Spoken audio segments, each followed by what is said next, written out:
Pada era 1970 hingga pada masa awal tahun 2000-an, kata komunis atau PKI adalah momok bagi sebagian besar warga Indonesia. Orang yang dilabeli PKI atau komunis sering digambarkan sebagai orang tidak beragama, pengkhianat negara, kejam, tidak bermoral, dan lain sebagainya. Pada saat itu, orang yang diduga terlibat dalam anggota PKI mendapatkan pengucilan tidak hanya oleh sesama warga, namun juga negara. Lantas, apa yang sebenarnya terjadi? Mengapa komunisme yang merupakan ideologi, gagasan, ataupun pemikiran bisa begitu ditakuti? Ini bermula setelah Perang Dunia II berakhir dan terjadinya Perang Dingin oleh dua negara adidaya, yakni Amerika Serikat dan Uni Soviet. Era Perang Dingin, Cold War, adalah periode ketegangan geopolitik yang berlangsung dari akhir Perang Dunia II hingga awal tahun 1990-an, yang pada dasarnya merupakan pertarungan ideologi antara komunisme yang dipimpin oleh Uni Soviet dan demokrasi liberal yang dipimpin oleh Amerika Serikat. Kedua pihak tidak berhadapan langsung dalam perang besar, tetapi saling bersaing melalui perang proksi, perlombaan senjata, perlombaan teknologi, propaganda, dan pengaruh politik ekonomi di seluruh dunia.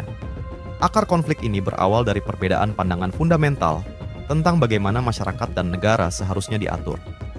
Uni Soviet memandang bahwa sistem komunis dengan kepemilikan bersama atas alat produksi dan penghapusan kelas sosial adalah jalan menuju kesetaraan dan kebebasan dari eksploitasi kapitalis. Sebaliknya, Amerika Serikat percaya bahwa demokrasi liberal dengan kebebasan individu, pasar bebas, dan hak memilih adalah bentuk pemerintahan yang paling adil dan menjamin kemakmuran. Dari perspektif komunisme, dunia pada saat itu dianggap berada di bawah cengkraman kapitalisme global yang mengeksploitasi buruh dan negara-negara berkembang. Uni Soviet dan sekutu-sekutunya melihat kemenangan atas Nazi Jerman pada 1945 sebagai pembuktian bahwa sistem mereka mampu mengalahkan kekuatan fasis yang didukung oleh kapitalis di masa lalu.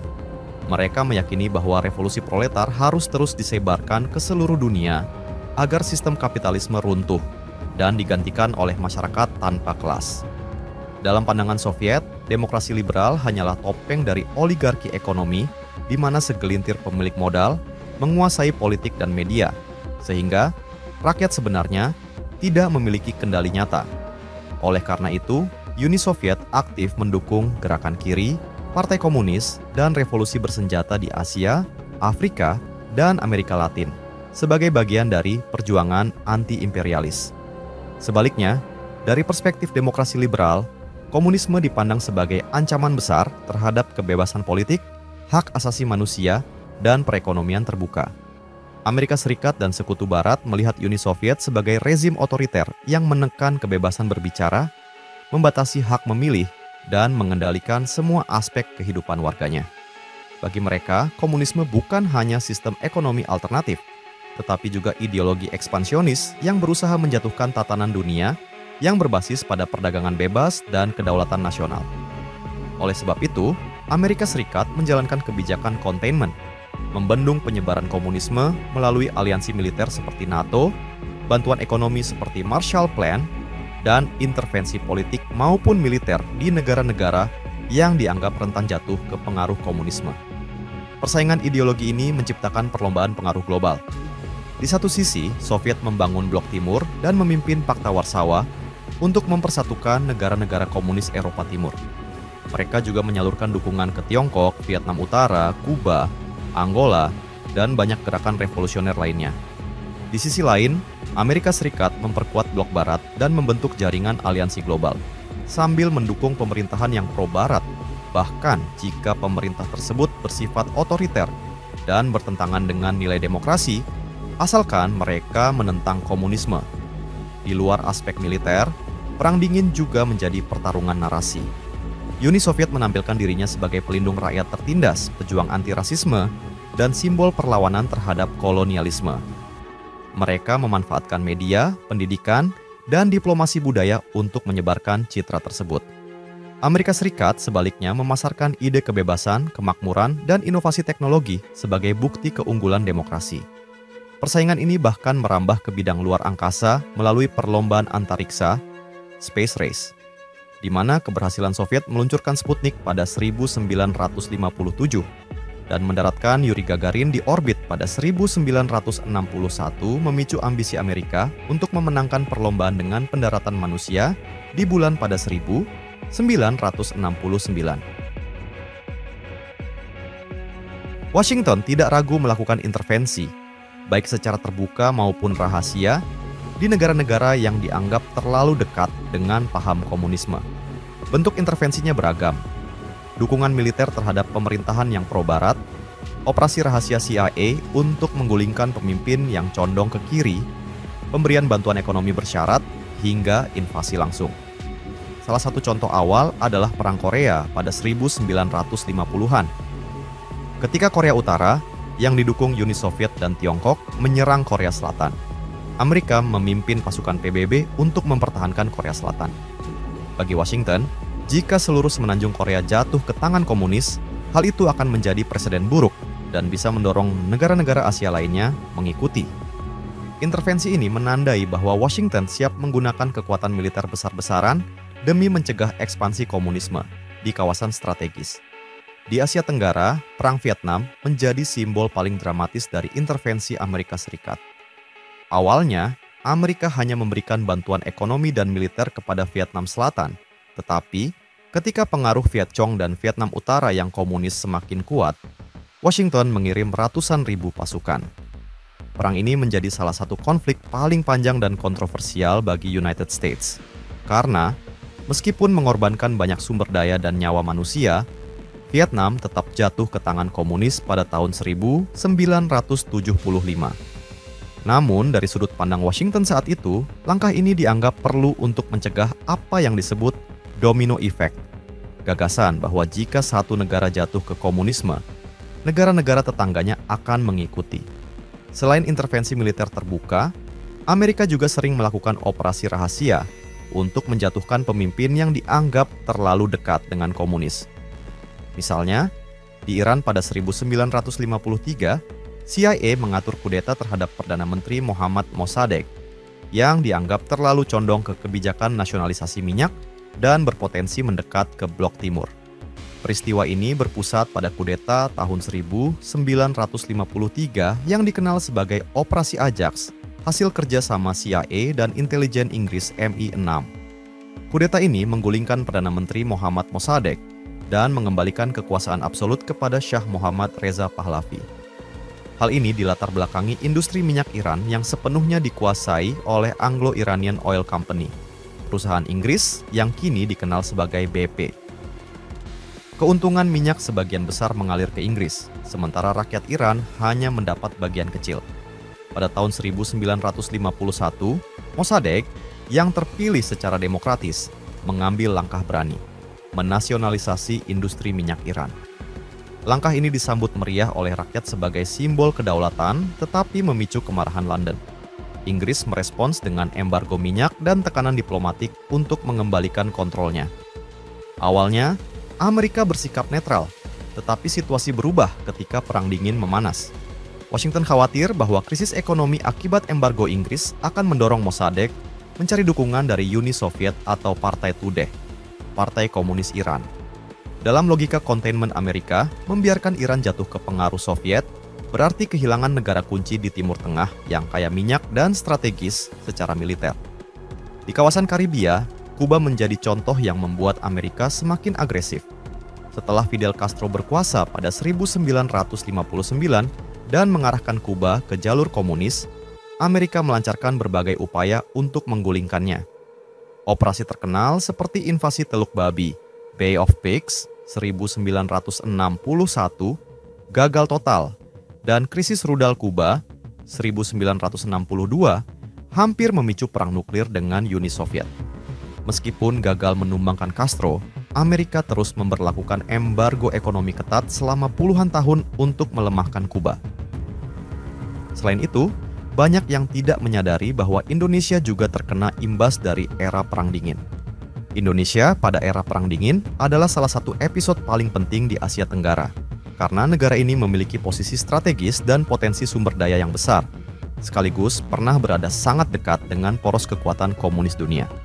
Dari sudut pandang Washington, Indonesia pada akhir 1950-an hingga pertengahan 1960-an adalah batu loncatan yang bisa menentukan apakah Asia Tenggara akan lebih condong ke blok barat atau blok timur. Pada masa pemerintahan Presiden Soekarno, politik Indonesia cenderung mengambil jalur yang disebut politik luar negeri bebas aktif. Tidak memihak blok manapun secara resmi, tetapi dalam praktiknya seringkali bersikap kritis terhadap Barat dan semakin mesra dengan negara-negara komunis. Washington mulai terlibat lebih aktif pada pemberontakan PRRI atau Permesta. Beberapa perwira militer di Sumatera dan Sulawesi memberontak terhadap pemerintah pusat dengan alasan ketidakpuasan terhadap kebijakan ekonomi politik Jakarta.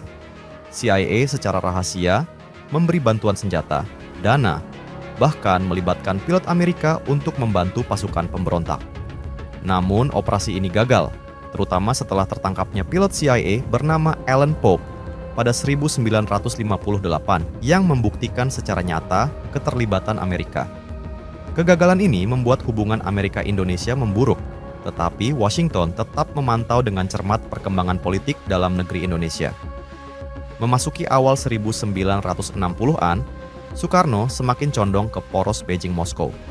Ia membentuk poros Jakarta-Beijing-Pyongyang-Hanoi dan menentang kebijakan Barat dalam berbagai forum internasional, seperti Konferensi Asia-Afrika dan Gerakan Non-Blok.